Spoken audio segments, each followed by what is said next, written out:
Philosophy. Mending a Broken Promise. By Martin Ianello. 1. The Promise. Philosophy for us all. This seems to be the promise of philosophies claiming a capacity of explaining the human condition.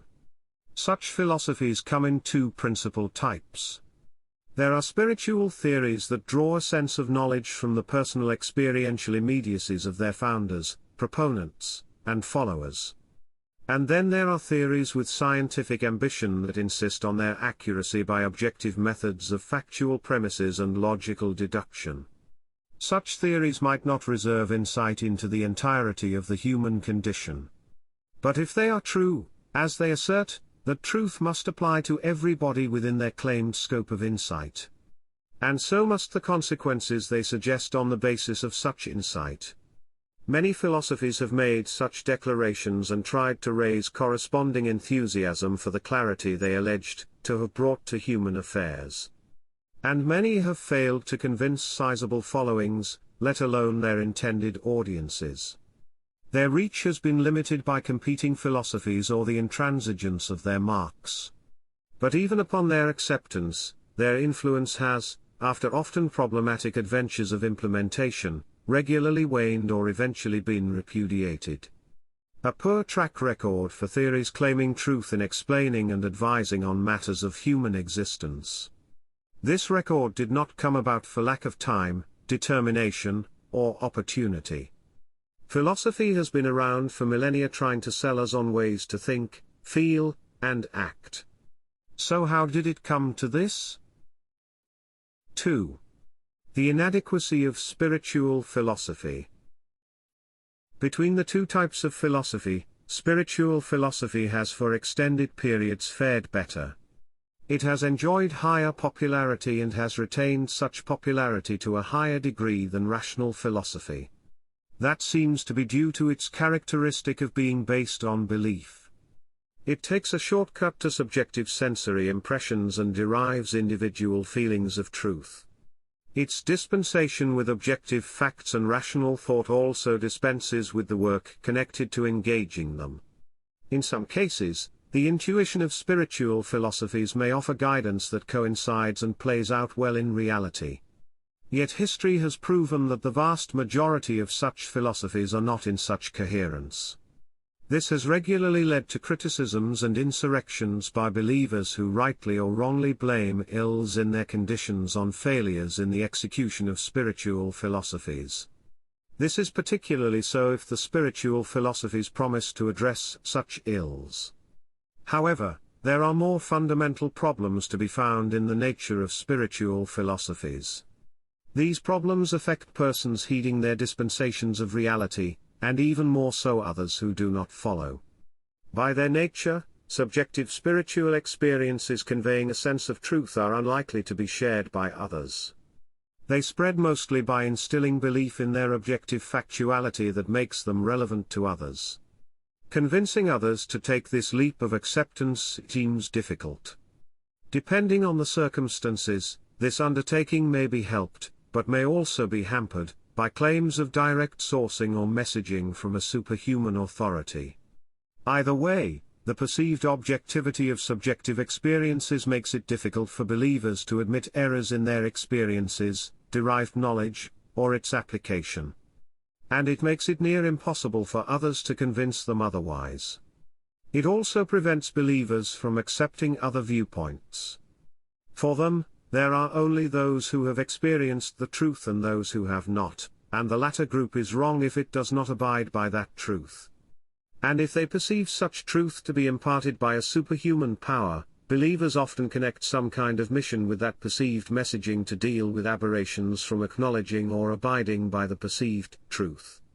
Depending on the capacity and determination of believers to impose their impressions of truth onto the objective reality of a society, non-believers are in danger of being subjected to overreaching or worse. To preclude this danger, non-believers may try to extinguish spiritual movements. However, they frequently shy away from such drastic measures against a movement while it has not even risen to become a danger. Thus, they may try to contain spiritual movements, bind them into a multicultural society, and engage them in a manner of truce.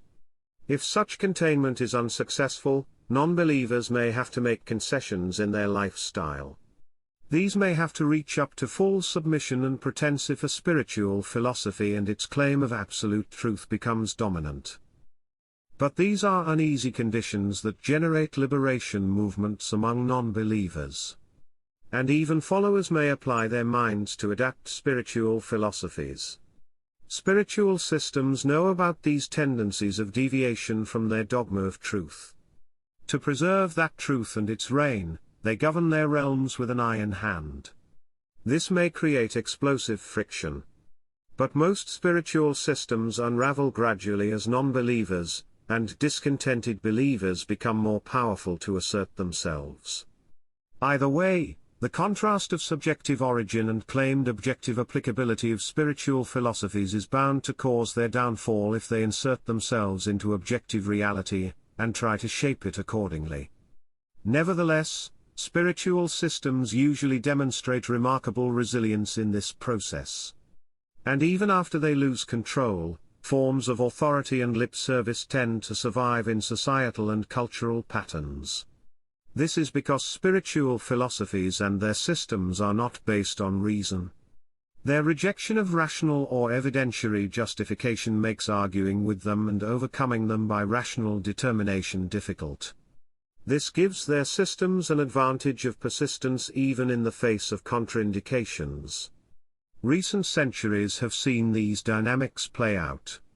Spiritual philosophies have suffered an accelerating weakening of their influence. The primary cause seems to be the development of humanity, and more particularly its education and information. With the resulting knowledge and mental independence, we have become less fearful, gullible, and subservient. And, freeing ourselves from primitive superstitions, we are better equipped to recognize and reject false philosophies. Ancient spiritual concepts might still be ubiquitous, but increasingly as cultural symbols and less by domination. We cite and observe some of their beneficial principles and carry on some of their traditions. But we largely recognize their foundations as naive theories and fantasies by our forebears to explain circumstances and events they could not comprehend, predict, or control, and to allay their fears arising from this helplessness. But these issues have been increasingly lifted. And we have seen that a clear understanding of reality and rationality are required and useful in coping with our concerns. So we have progressively less tolerance to identify with the irrational approaches of our forebears. Or our insights into history allow us to call out their beliefs as manipulative machinations devised to render and keep a populace supportive and docile. Either way, we are ceasing to trust their accounts, promises, rights, and claims of authority. This departure from spiritual philosophy can be explained as an act of growing up and outgrowing the wonder, fantasies, and fairy tales that accompanied our upbringing. We are not putting up any more with commands of obedience and decline observance without reasonable justification. We demand rational, traceable results even of spirituality. And in many instances, we turn away from spiritual philosophies in disappointment, disgust, and embarrassment at crimes committed in their name. As we gain more access to historical facts and as our sensitivity to these grows in the course of our development, harsh insights become inescapable. We cannot help recognizing that most spiritual philosophies that rose to power have utterly failed in their claims of benefiting humankind. And we are further compelled to identify them as forces of evil whose pointless, inhumane, and corrupt practices have obstructed and devastated humanity and human potential. Representatives of such philosophies might argue they have reformed or that they were abused by forces not true to the original philosophy. But the fact remains that these philosophies are guilty in consequence of their fantastical accounts to which they attached claims of absolute truth and supreme authority. Their substance and intent enabled, and in many cases committed, unspeakable crimes against humanity. Historical distance and their continuing cultural permeation of us may spare them prosecution or erasure. However, with their record revealed, the withdrawal of respect and trust once held by spiritual philosophies seems irreversible. Their practice and preservation are ever more limited to sanctuaries maintained by personnel invested in them by remaining belief or profession. 3. The inadequacy of rational philosophy. While then the inadequacy and related decline of spiritual philosophy can be explained, we may still wonder why rational philosophy should share this fate. One might think the opposite should happen, particularly in times when spiritual philosophy leaves voids to be filled by reason. Most of us do not harbor prejudice against rational philosophy as an idea. Its love of knowledge principle sounds reasonable, even essential to most. And most of us carry a vague cultural esteem for ancient paragons of classic rational philosophy and their teachings. However, such esteem increases, but also becomes increasingly vague, the further back we look. The scarcity of source materials for famous ancient philosophies is often stunning, given how much is made of them. And a second shock arrives when we review such source materials and discover they are at best pedestrian and not of much practical help beyond commonsensical insights. This may be hard to believe since the wisdom of the ancients has steadfastly been held in such high mythical regard. We may question who we are to doubt this myth, when so much more knowledgeable scholars support it. We may thus try to find some essence in ancient rational philosophy we can carry over into our lives. This is not hard to do because ancient philosophy often poses the first instance in which traditional common wisdom was recorded. We may thus be able to cite a fair number of considerations that give us confirmation. And we might take delight or example in some sayings and attitudes of the ancients that we deem instructive beyond our present considerations. A lot of their writings reflect level thinking and some of them deserve respect for discussing interesting concepts at such an early stage of human development. Such appraisals might seem patronizing. However, much of the early work on rational philosophy is permeated by ignorance, guesswork, and compensation by fantasy. This cannot be faulted. Humanity had to start systematic rational thinking and science somewhere. And the driving forces of ancient rational philosophy are to be respected and appreciated for ushering in the dawn of such efforts. But it would be unhelpful to gloss over their nascent state of development and imbue them with notions of infallible finality. One may wonder what the damage from that could be if they indeed carry so little substance. Obviously, very few people bother studying ancient rational philosophy. And their insights are not much heard of inserting helpful advice into our lives. This is telling proof that there is indeed very little to be gained from studying the ancients. Traditional rational philosophy has spent many centuries attempting to squeeze more sense from their works. This has generated libraries of interpretative secondary sources, explaining what they think ancient philosophers meant or may have meant, and debating the results. Traditional rational philosophy has been trying to build philosophical traditions on their initial constructs and rudiments. But it has been bogged down in equivocation and almost religious deference and not dared much to advance in departure from its ancestors or build on their insights. For the most part, it has continued to endlessly squabble over petty, theoretical, and practically irrelevant minutiae. It has turned largely in circles without developing much usable wisdom about issues actually affecting humankind. This has taken place through a network of academic sanctuaries where rational philosophy leads a sheltered, hidden existence on life support without bothering much about anything beyond its preservation. This mode of subsistence is not only due to its arcane nature or lack of substance. It is not just a self-perpetuating racket of make-belief, or better make knowledge for no particular purpose.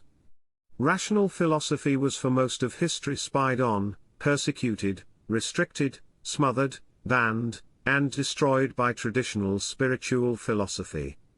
Relying on unscientific immediacy of emotional knowledge, spiritual philosophy represents the antithesis to rational philosophy.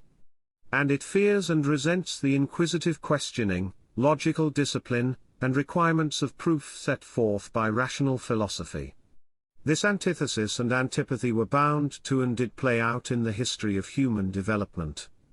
And for a very long time, spiritual philosophy kept winning this contest. It had the advantage of being first to impress the mindsets of primeval humans. Their ignorance, insecurities, fears, and desires grew extensive imaginations to make sense of it all.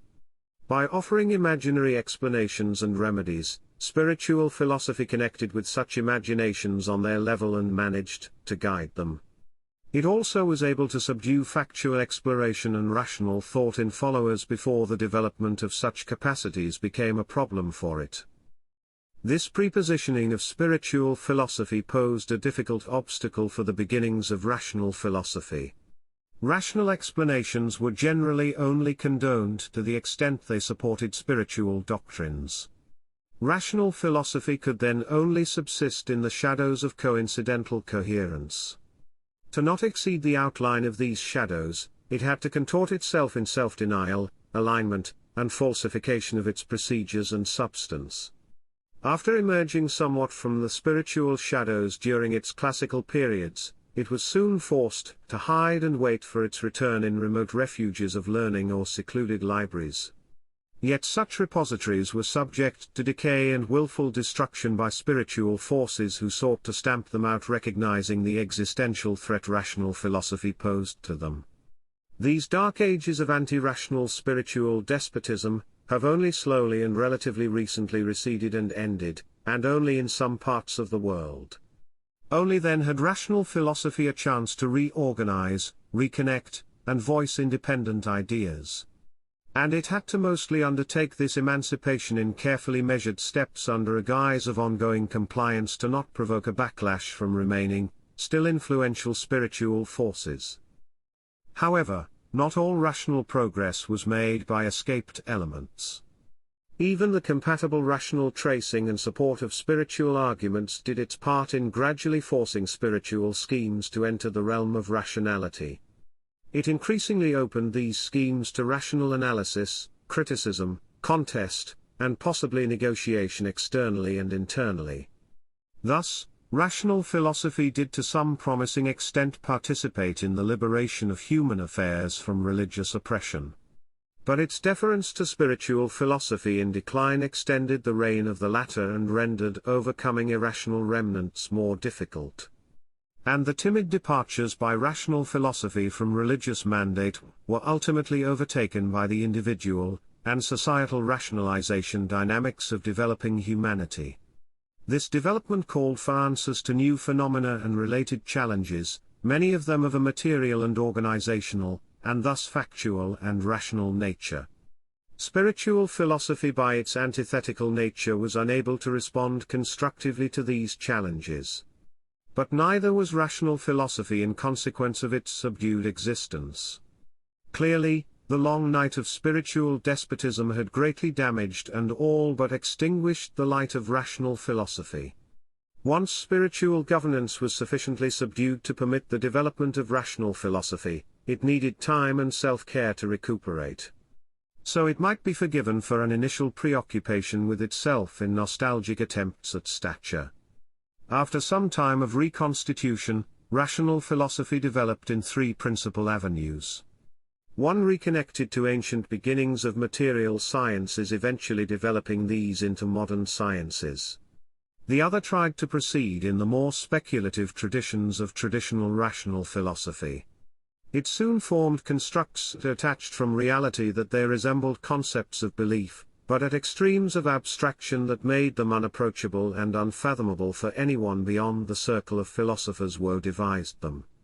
A third branch continued the traditional collaborative mode of rational philosophy subservient to ruling interests under non-spiritual societal rulers. But this continuance occurred not simply because rational philosophy was in a rut or because it could not recover from former spiritual oppression. Nor was it due to the oppression it now faced from worldly rulers. Rational philosophy was indeed a victim of oppression by non-spiritual forces that at times were just as set to suppress dissent. However, as disagreeable and assertive as these might have been, the nature of their power differed in that they could not override rational thought like spiritual philosophies before. Operating in the realm of rationality themselves, they were more susceptible to rational standards and critique than spiritual schemes. By continuing its subservience under these powers instead of measuring them by its own rational standards, rational philosophy placed itself more into the role of an accomplice than a victim. Invested in maintaining and expanding privileges in a new order that valued rationalizations, this branch of rational philosophy sought patronage by interests that could grant such privileges in exchange for such rationalizations. In their service to ruling interests, interpretative insecurities regarding ancient rational philosophies could be exploited to read into them compatible and supportive content. Such legitimizing references could then serve as foundations for new ideas in support of ruling schemes, thus conferring notions of deep consideration and approval by their heritage. Similar legitimizations had previously been sought by non-spiritual forces in spiritual law. While spiritual schemes ruled, legitimizations they conferred were frequently essential to even hold worldly power. At times, spiritual and worldly schemes of power were difficult to separate and some occurred as inseparable hybrids.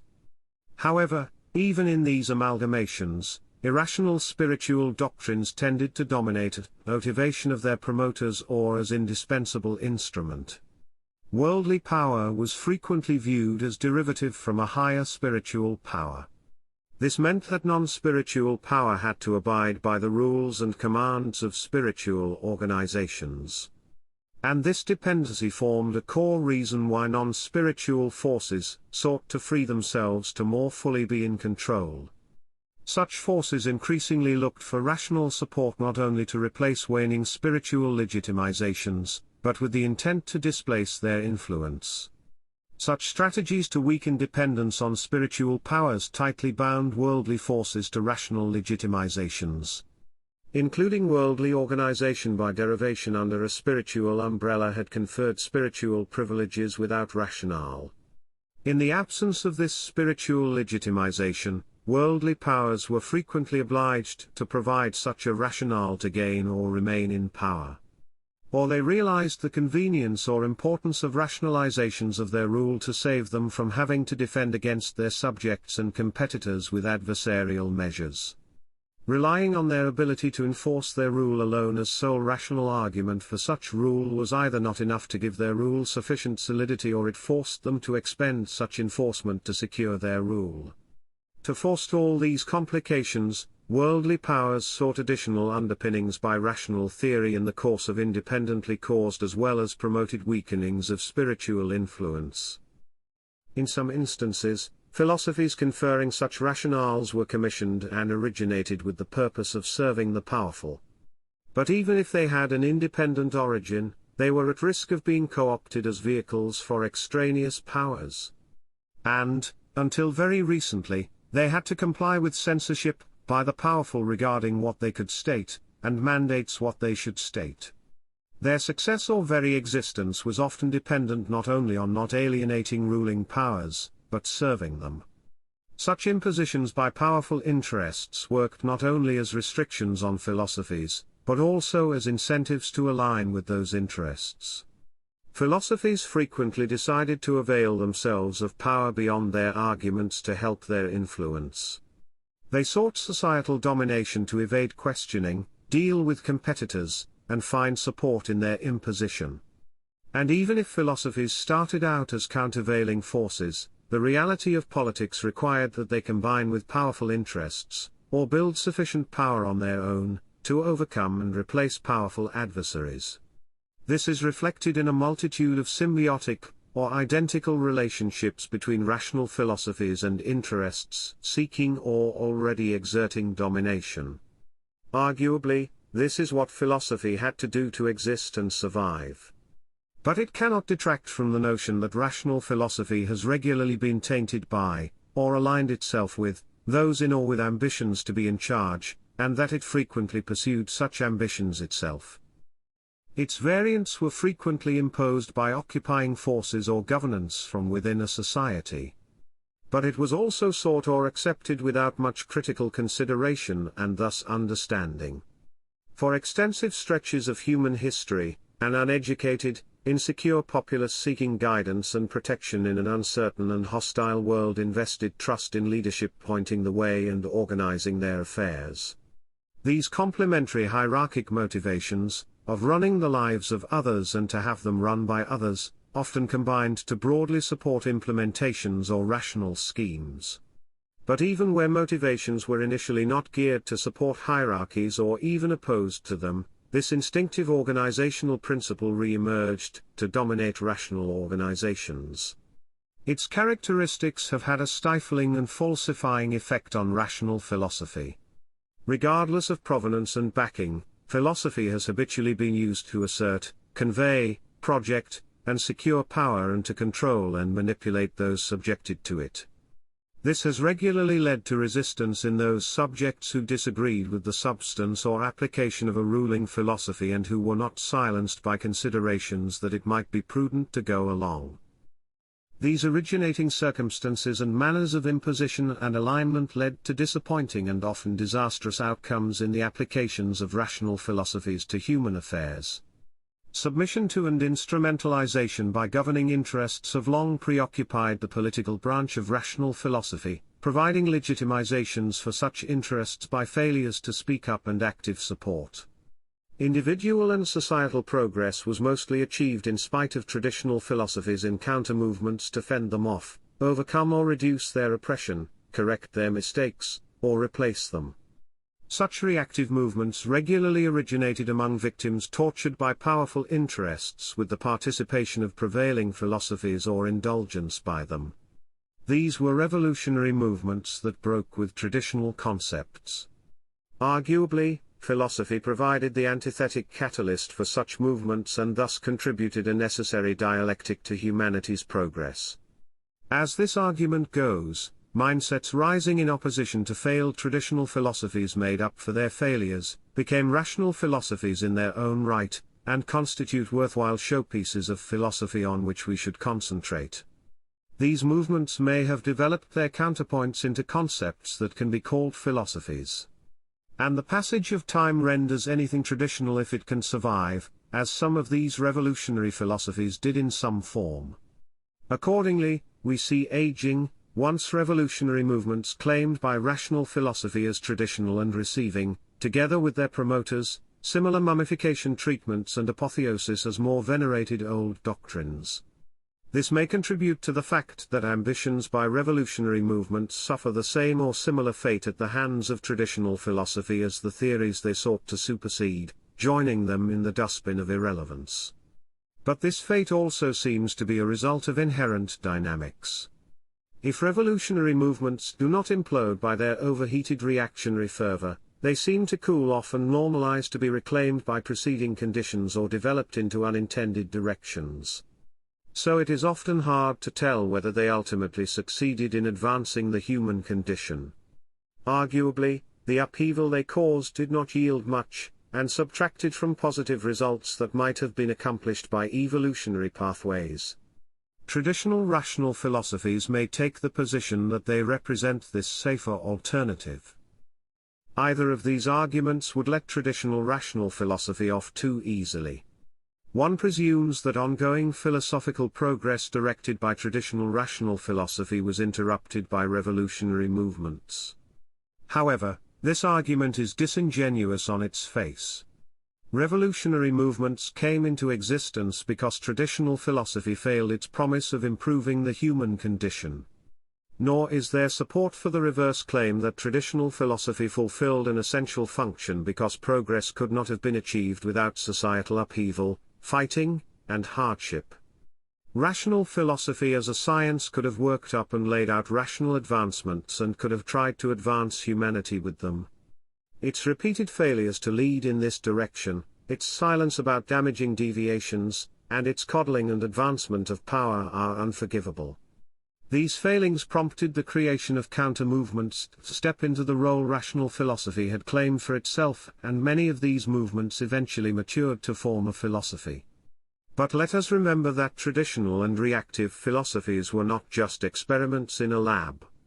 They were used on us and by us with their promise and our expectation they would transport us to a better future. And most of them have failed on a scale ranging from pathetic to monstrous. Some philosophers might have jumped on the bandwagon after seeing it depart. But none of this can redeem the poor record of traditional philosophies in advancing the cause of philosophy. Nor can it compensate for their betrayal of their proclaimed purpose. Let us also recall that counter-movements were often ill-advised, uncontrolled, messy, and extreme reactions to traditional philosophies or their lack of assistance, and that progress frequently came at a high price of chaos before a more reasonable settlement set in.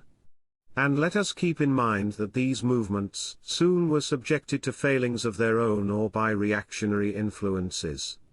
Traditional philosophies were responsible for all this. Not only by eliciting such counter-movements through the repression in which they participated and their failure in offering acceptable terms of human existence, but also by failing to foresee and ushering in the ultimately resulting progress by way of their own integral development. The few advancements humanity managed to derive from these struggles are in the way of common-sense preventative mechanisms. After not offering workable models for the existence of humankind and bringing it to the brink of extinction, philosophies are now rightly viewed as purveyors and enablers of evil, or at least a massive waste of time. To prevent further fighting and suffering caused and enabled by or in reaction to them, societies have progressively sought and found pragmatic mechanisms of governance that keep excesses and dangerous adventures at bay. Imperfect as they may be, they are already winning propositions in the minds of their participants if they can prevent the hardships and horrors of the past.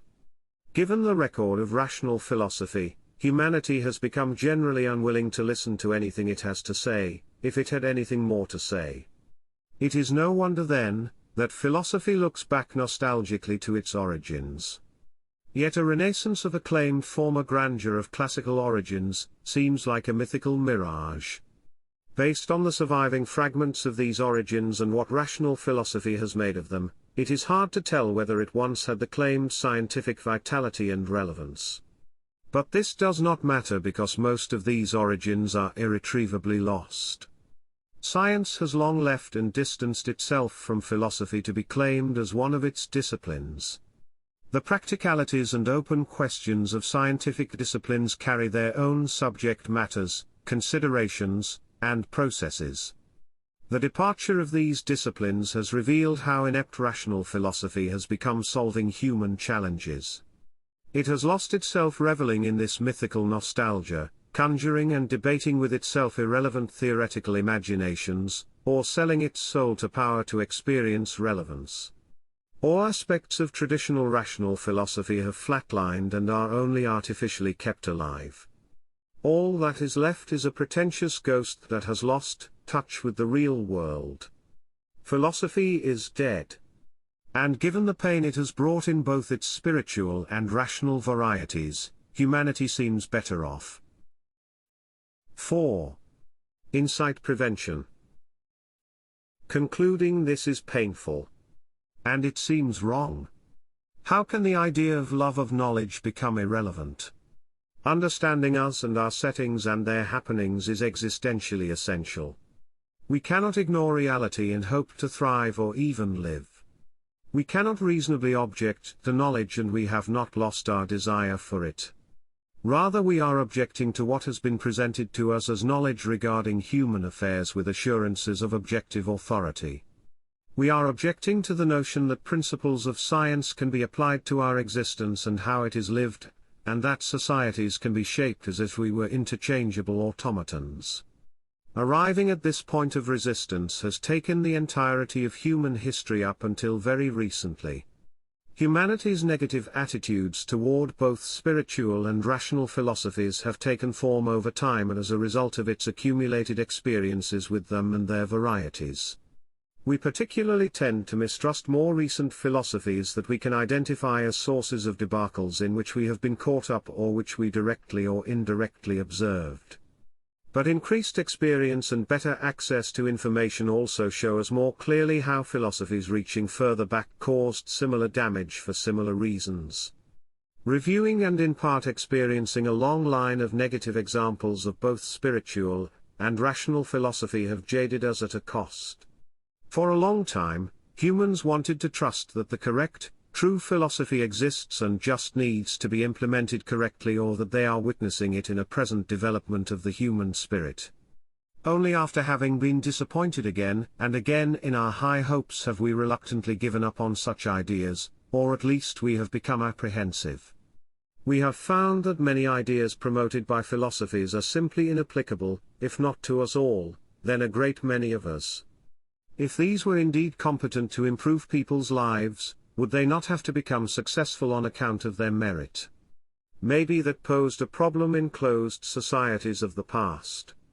Then, many signed on merely on the basis of its advertisement or impression without true understanding and practice.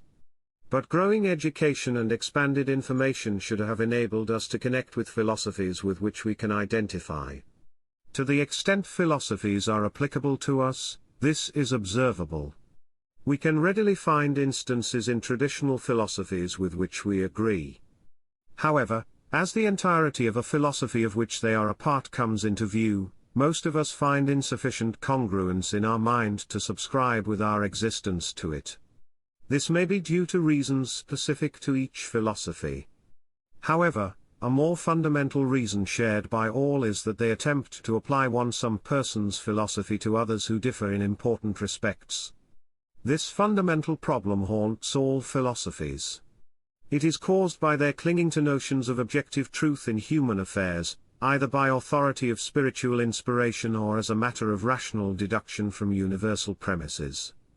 One way or another, they all try to push us into their molds to make us fit. If philosophies are not already aware of this problem from the outset, they are bound to become aware of it by their reception. While some individuals may gravitate toward them, many others will not. No philosophy has ever been able to convince all individuals to which it deems itself applicable. And often philosophies fall markedly short of that goal even if they are relatively successful. Further, even the most successful philosophies have trouble getting their followers to apply their instructions as intended. This threat of insufficient permeation in breadth and depth makes philosophies resort to auxiliary measures beyond their message itself. Forcing subjects into compliance might be a justifiable course for some of them. But this is difficult to do and may be impossible. By its nature, compulsion will not convince many subjected to it and rather cause resistance that weakens the implementation of the philosophy. Thus, most philosophies take a more subtle tack. They may direct circumstances to herd us into their direction. Or they may try to entice us with a variety of marketing efforts. If they are already established in a society, they may use its education and information systems to perpetuate themselves. Whatever their efforts to recruit or influence us might be, one intent permeates all of them, restricting our choices. Wherever we look, philosophies attempt to prevent us from inquiries that might not turn in their favor. Regardless of venue, they are not offered to us in a true sense of free examination, in keeping with the love of knowledge motto the translation of the word philosophy implies. We were not educated, permitted, or encouraged to question or dissect traditional philosophies and freely make up our own minds about them, the ways of the world, and our ways of life. They never really wanted us to probe their claims of emotional immediacy or unassailable premises and logic. After all, they were convinced they are true and any questioning would only stand in the way of implementing that truth or constitute a waste of time. These convictions are not even much tested when philosophies fight one another because they do this more in a manner of tribal warfare than with an intent of propelling the cause of philosophy in an argument. Very little genuine effort is spent by them on comparing the details of their components and concepts. If such comparisons occur, they usually take the form of conclusory slants. And often, philosophies seemingly enter into truces that direct their efforts toward reserving and convincing their already claimed audience and not one another's subjects. Quite apparently, philosophies avoid attempts to dismantle one another for fear of deeper probing into their own weaknesses. Critical review is also prevented when they are instrumentalized, or instrumentalize themselves, in the service of interests that seek to support their power through them. And criticism is most categorically discouraged when philosophies seek to impose or secure themselves.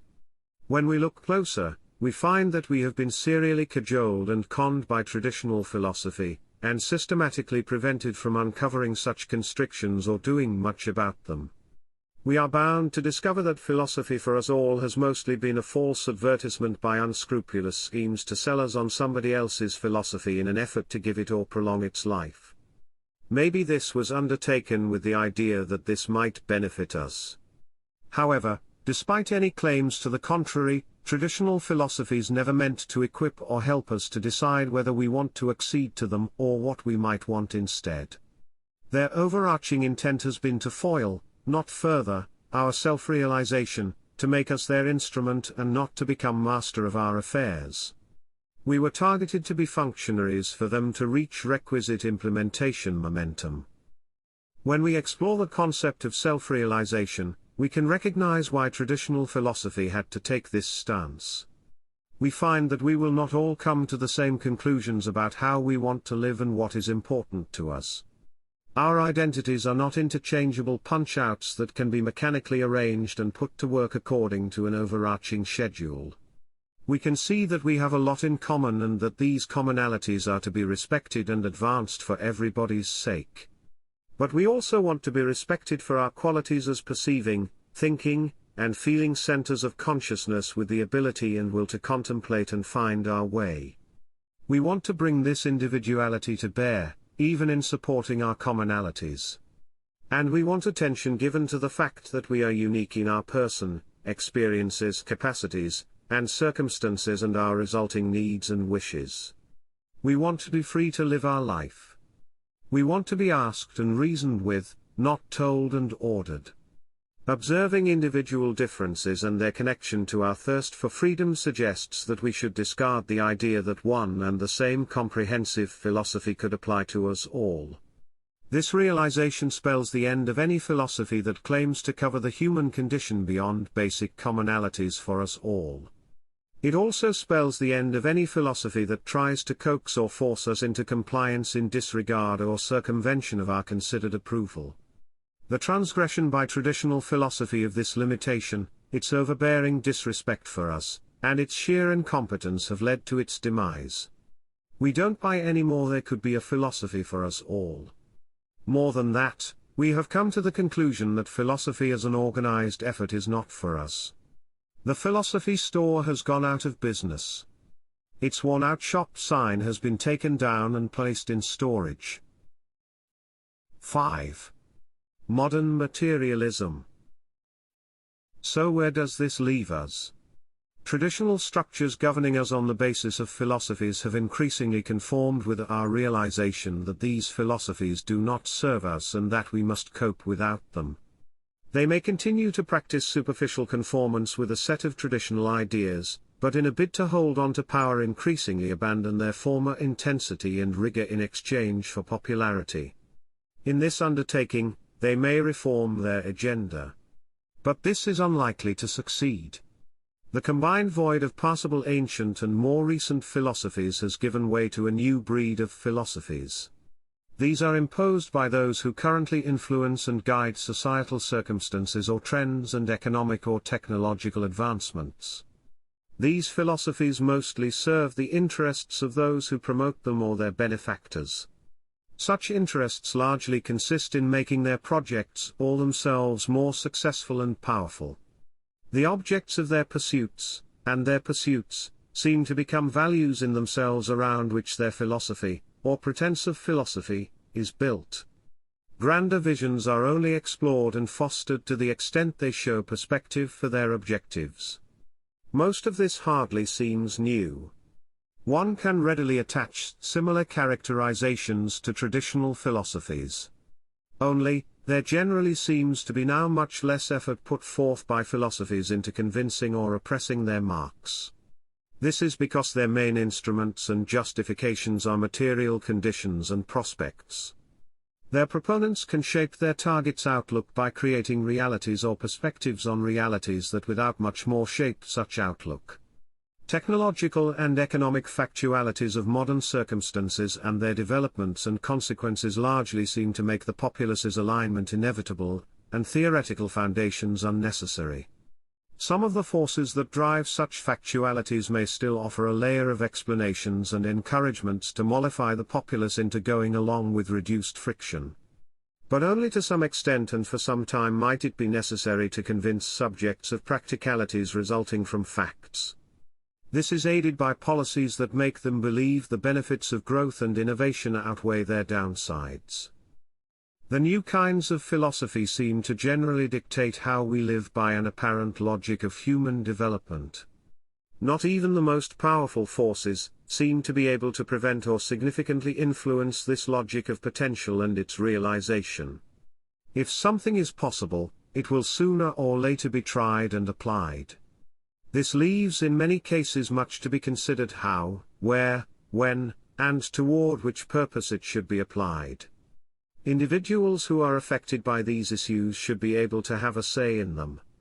But the driving forces of development tack their decisions of what they deem best uses onto generic potentials. They may apply them for the good of humanity as they see it in harmony with their personal objectives. Or they may try to justify more self-serving directions by claimed inescapability. Either way, initial developmental concealment, ownership, novelty, and intractability of these issues and decisions leaves us out of contention. This is not to say there is a grand conspiracy by developmental forces.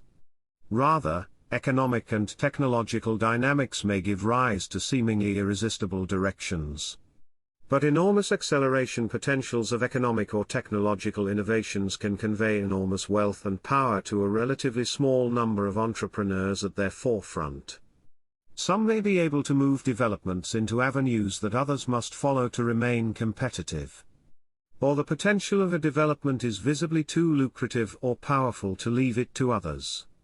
So a number of actors pursue it in separate but parallel or similar movements. Together, these players, their games, the high stakes, the rules by which they play, and the fast-moving outcomes they produce tend to sideline anybody else. This includes traditional government that is ill-equipped to know how to regulate innovation and growth or exert sufficient clout. It may not even be useful anymore as an instrument in securing competitive advantages or controlling other aspects of the developmental setting so that they become or remain conducive. Driving developmental forces become powerful enough to make and control their own weather and the conditions of those around them. This reduces most of their public relations efforts to clearing the way for competing variants of the same practicalities, distractions from their domination, and celebrations of a general belief in a better future through economic and technological progress. One might hesitate to call these motivations and practices philosophies. Nonetheless, underlying all this are some people's ideas of how they and we should live that continue philosophy's historical patterns of disenfranchisement and patronization. These factual pressures and related policies seem effective. Most of us just want to get by and succeed in settings over which we seem to have ever-diminishing control. And we are resigned to the idea that, in order to do well under such circumstances, we have to conform to rules and facts set by others and more anonymous developmental trends. Such apathy and subservience may be welcomed by those newly powerful to shape our circumstances.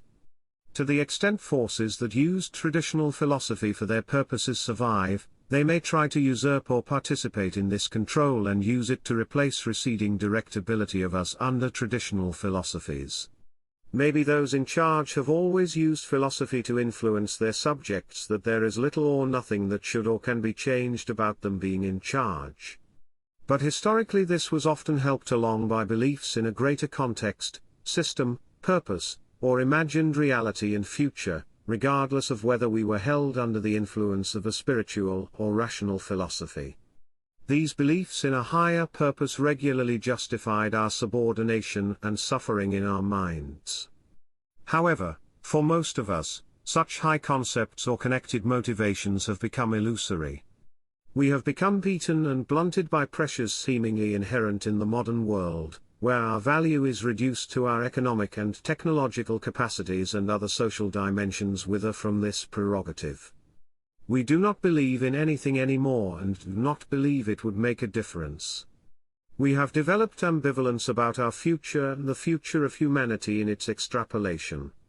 We are not sure whether current economic and technological trends will kill us or secure our survival. All we know is that we are relegated to working the system engulfing us as well as we can to do as well as we can. We are on our own. This disillusionment, focus, and isolation serve those in power or with ambitions of power well. It reduces us to functionaries in their machinery, and evokes notions of dystopian conditions to which we are helplessly exposed. 6. A new beginning. However, as compellingly as this mode of existence might line up in our experiences, it is not inescapable, at least not terminally. The described conditions constitute a useful, and possibly necessary pre-stage for positive evolution. The liberation from traditional philosophical concepts and the reflection of our outlook onto ourselves prepare us for a new beginning. They enable us to build our personal philosophy, in an effort to claim authority over ourselves and our affairs. Our extreme deprivation of freedom and perspective by anonymous or abstract forces motivates us to more seriously consider what we can find in ourselves and our relationships with our more immediate environment to improve our situation. Instead of letting our surroundings dictate our existence and outlook, we might consider and reserve the right to find alternatives. Alternatives that are not dictated by economic and technological potential and the means necessary to attain them, but those that reflect more accurately our humanity. Philosophy of the human condition can only be useful if it focuses on us and our concerns as individuals, our socialization with other humans, and what we need from our more extended environment. This will in parts require large-scale cooperative efforts. But these can only reliably grow from our individual consideration and realization of what our circumstances, needs, and wishes are. Apparently, we each have to love to know how to live so we can find out and replace ignorant trust, fearful obedience, resentful suspicion, helplessness, and resignation with the clarity and instructiveness of knowledge. This prospect places philosophy into its proper role, centered in our mind and existence. This strategy can succeed to a useful extent if we act alone. But its multiplication can create a groundswell for more extensive positive change. Philosophy is for all of us after all, just in a different sense. We are no longer buying philosophical concepts that take us for a ride to parts unknown. Instead, we take over the philosophy shop to design and build our own conveyances. And we drive these into directions and to destinations of our choice. It is time then to pull the tarnished old philosophy for us all placard from storage, polish it up, and put it up to get people's attention. 7. Reviving traditional philosophy.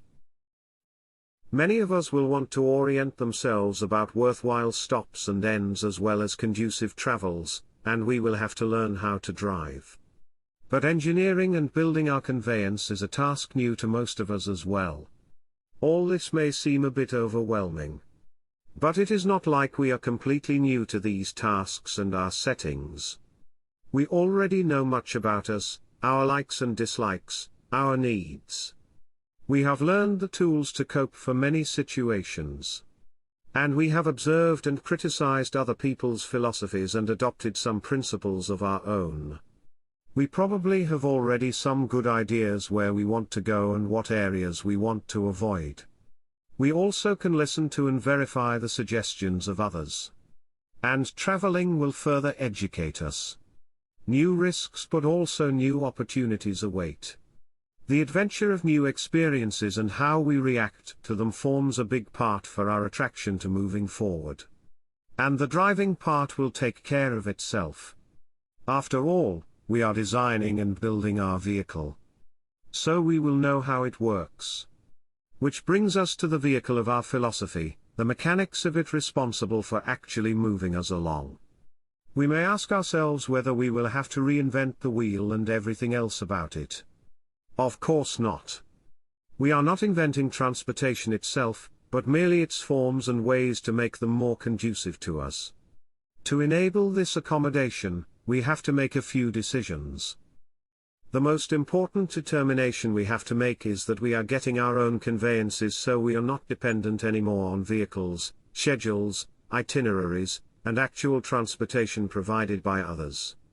The second decision is that we decide to make our vehicle more reliable, and adjust it to our purposes. To many of us, this may appear like an impossible feat. And this is what traditional philosophies and even their countervailing movements want us to believe. They instill in us propositions that we do not possess the wherewithal to become and move independent from them. But the conveyances we now devise for ourselves come naturally to us if we let them. They are logical extensions of our person. Their design flows from our needs and wishes and the complementary resources we find or can shape. We can know and will further learn how to build and live our existence if we trust and listen to ourselves. However, before and while we are building our conveyances, the fundamental undertaking is then to truly familiarize and reconcile us with ourselves.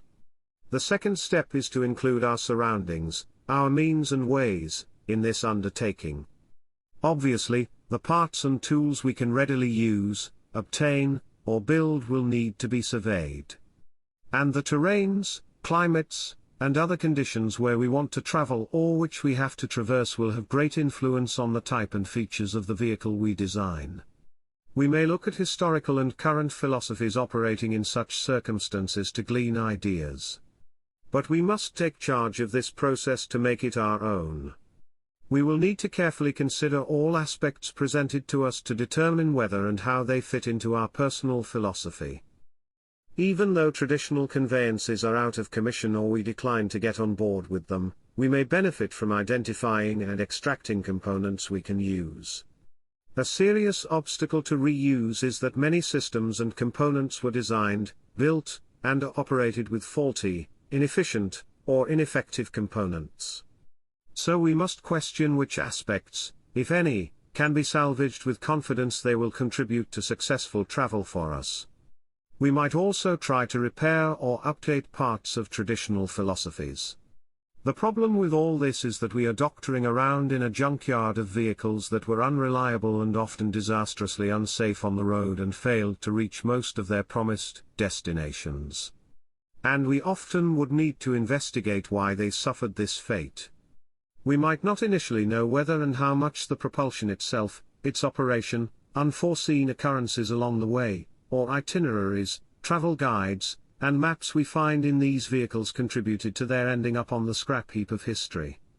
Determining the weak points and errors and working to fix and improve them would require that we study and become experts in them. Such an investment seems misplaced. All this attention to failed systems would put us in danger of getting similarly lost as traditional philosophy. And it would preoccupy us with continuing the same debates their problems have posed for humankind in the past. We can and should certainly look at and learn from the old ways and their accomplishments and mistakes. But, given the altogether negative results they have heaped upon us, it seems prudent to not dwell on them any longer than we must to learn their lessons, and to then decidedly move on. The systemically demonstrated failure of traditional philosophy and the waste, damage, and suffering it caused have plagued humans and humankind long enough. By these consequences, traditional philosophy has disqualified itself. Consulting its discredited permutations invites them to extend their generation of dissatisfaction and calamities.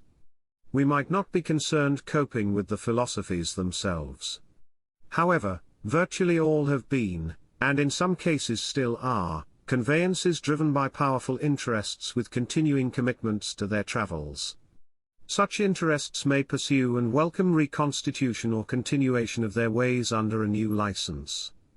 And they might try under the guise of helpfulness toward our travels take us for a ride after all according to what they have in mind.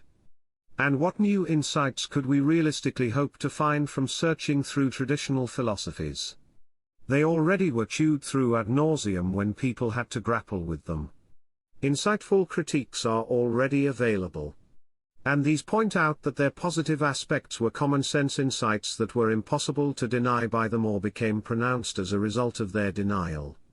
We can and should take along such clearly promising components. However, to move forward, we must leave behind the ballast and hazardous waste that has so long kept us from freely moving forward. We need to get it out of our lives while preserving our memory of it to keep us from revisiting or generating more of it. 8. Wondering what to do. So where does this leave us and how do we proceed? With all the bad wrought by philosophy, there is also a history of inspiration connected to it on which we can draw. Humanity's yearning and struggle for a better life have continued throughout the ages despite at times monumental impediments.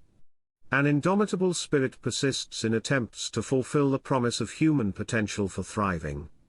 Overall, progress has been slow, uneven, and marred by setbacks. We have been like children, afraid of the world and trusting it at other times, erring in these and other choices for lack of experience and judgment, and often not knowing what to do. But we have been learning from our mistakes. We can detect that humankind and our life circumstances are developing into the right direction. But we are also put on credible notice by our experiences and history that this may not succeed if we do not personify, defend, and actively advance this spirit. The question we must ask ourselves is whether we take up this challenge and conduct it in a proper manner. Looking at history, prior generations have found this difficult. At times, it seemed as if the world had begun to be transformed by movements focusing on critical thinking, guided by this spirit of liberation and aspiration. Humanity appeared to liberate itself from external and self-imposed delusion, suppression, and depression, and it seemed set to reach for higher levels of conscience. But many of these movements were too tentative, incomplete, or divided among themselves, received insufficient support, or were resolutely crushed. More than that, many were inherently flawed, or their fledgling phases were taken over by opportunists who perverted and used them to promote themselves, their philosophies, or ill proclivities. Liberation movements against current oppression often resulted in new oppression and further derailment of the human cause. As reactions to previous outrages, they often swung to compensatory and punitive extremes. Over time, such extremes settled into more moderate conditions. And traditional philosophies often came around as well. Aware of the spirit of liberation and threats from its suppression, they tried to incorporate it and some of its assertions and manifestations into their constructs.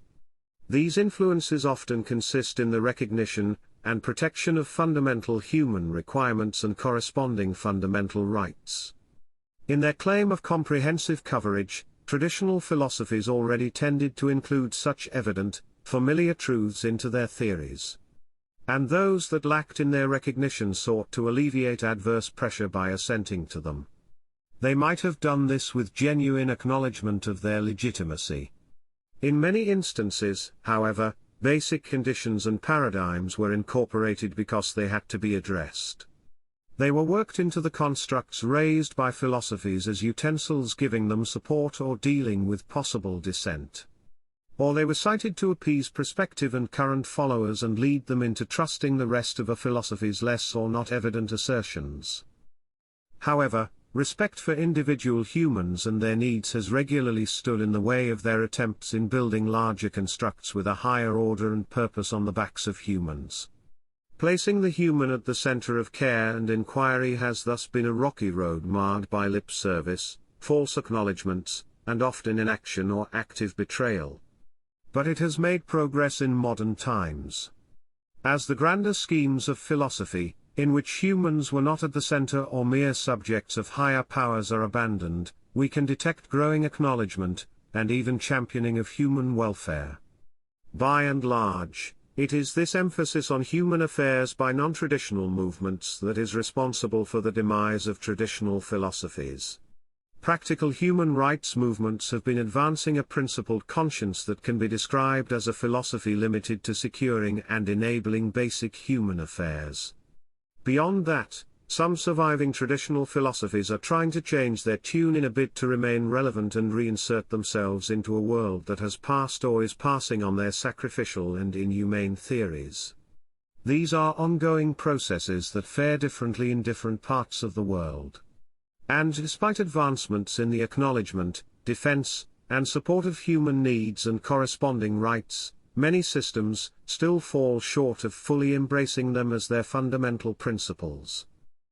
To further advance and safeguard the victory of humanity, it is necessary that we cleanly focus on basics of human nature and the principles they imply. If we want assistance from traditional philosophies in this undertaking, we need to marshal their mentions of basics and run them by our consideration and judgment. Depending how these basic aspects are cited and worked out in a particular philosophy, they might constitute constructive remnants on which we can build. How will we be able to identify such useful aspects? Their occurrence in multiple philosophies might give us indication that these might be fundamental principles of human existence. Another filter would be whether we can recognize them as general principles of human existence that are applicable to us and everybody else.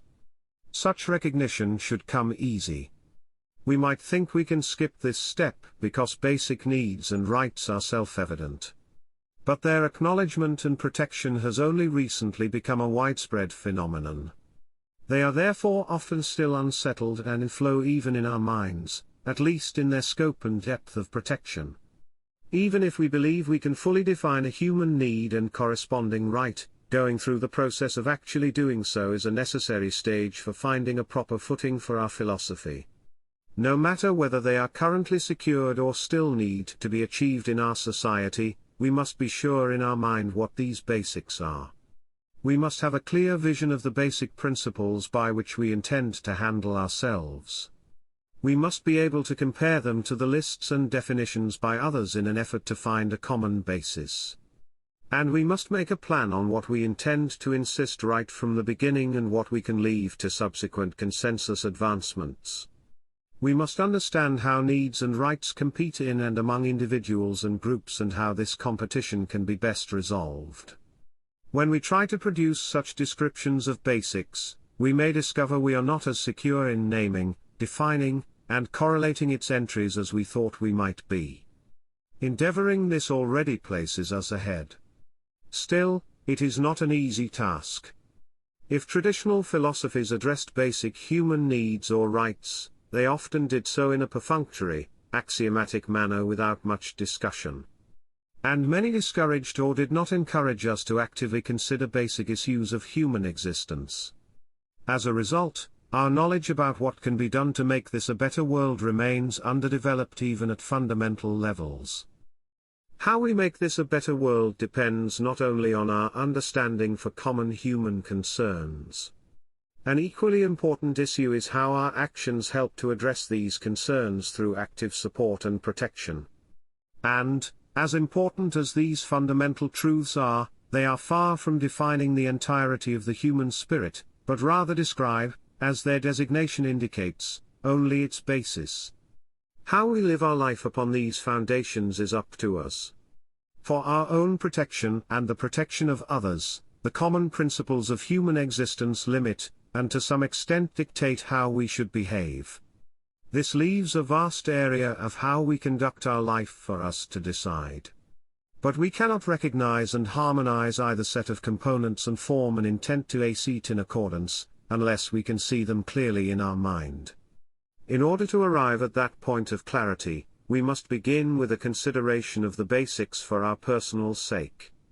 Assembling a complete list and definition of these in our mind, and discussing them with others to learn and arrive at a consensus with others about them, forms an indispensable foundation for developing our own constructive philosophy. We require the stable foundation of a secured and mutually respected existence to develop our individuality to its fullest constructive potential. Therefore, ascertaining fundamental human requirements and rights serves not only our ambition to make this a better world, but directly provides a basis for the maximization of our personal thriving.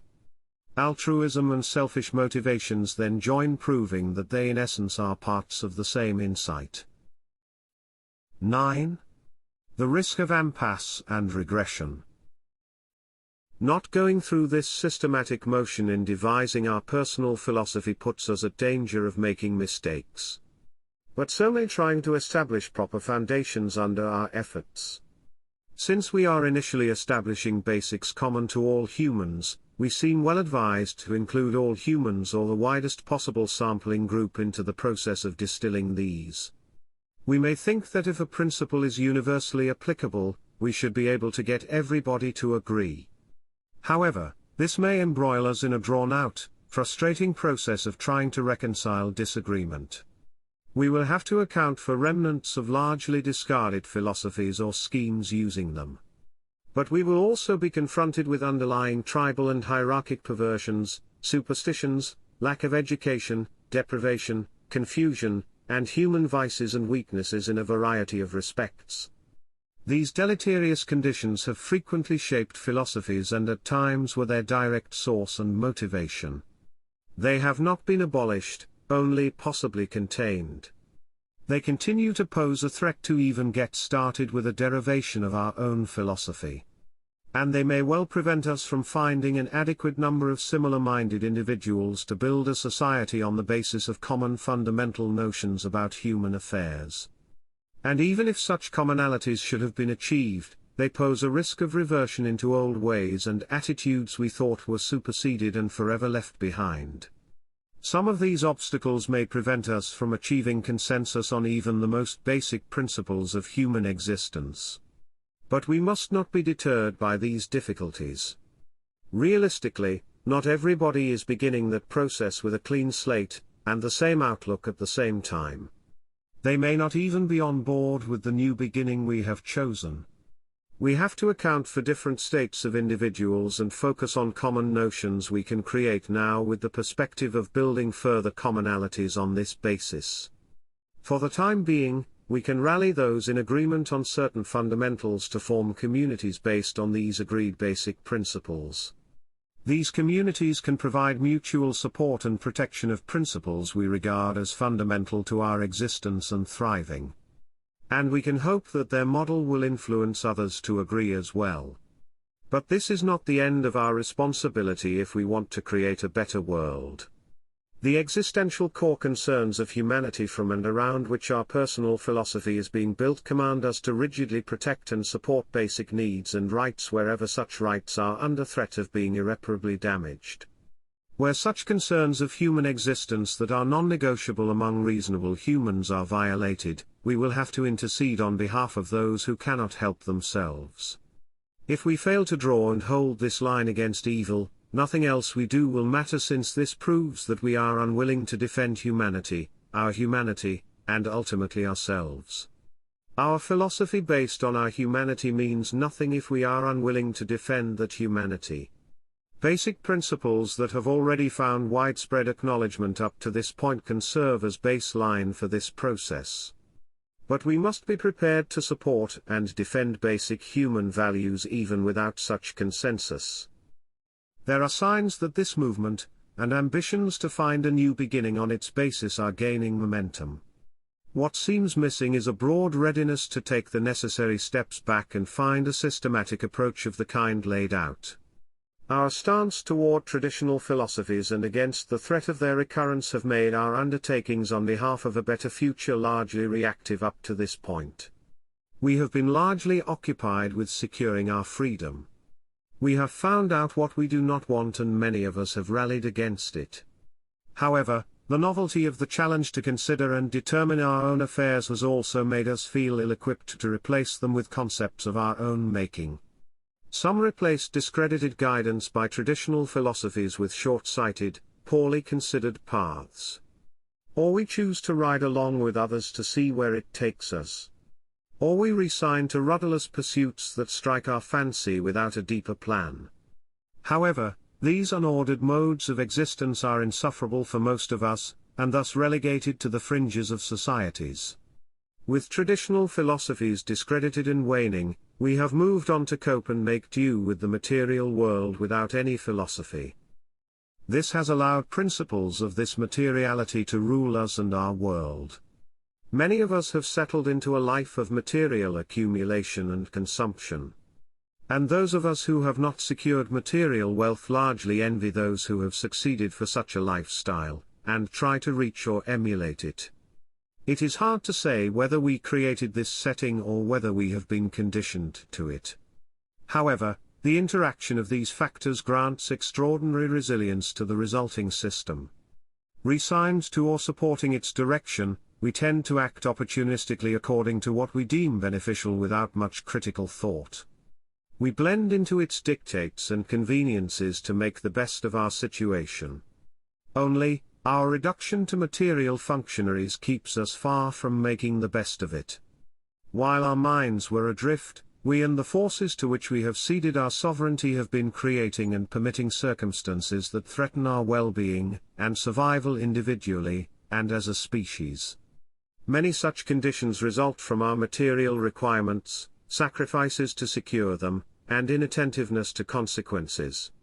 These degradations and predations are known or could be known with some effort. But the unrelenting promotion of material over other concerns and our focus on current conveniences make us gloss over detrimental consequences.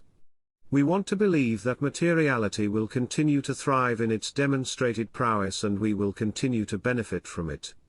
Even if we detect trouble, we are at a loss to fathom what else could help us. So we trust it will subside by the dynamics of the system, or that those in charge will make it go away. This may lead us to trust others with all the risk this carries.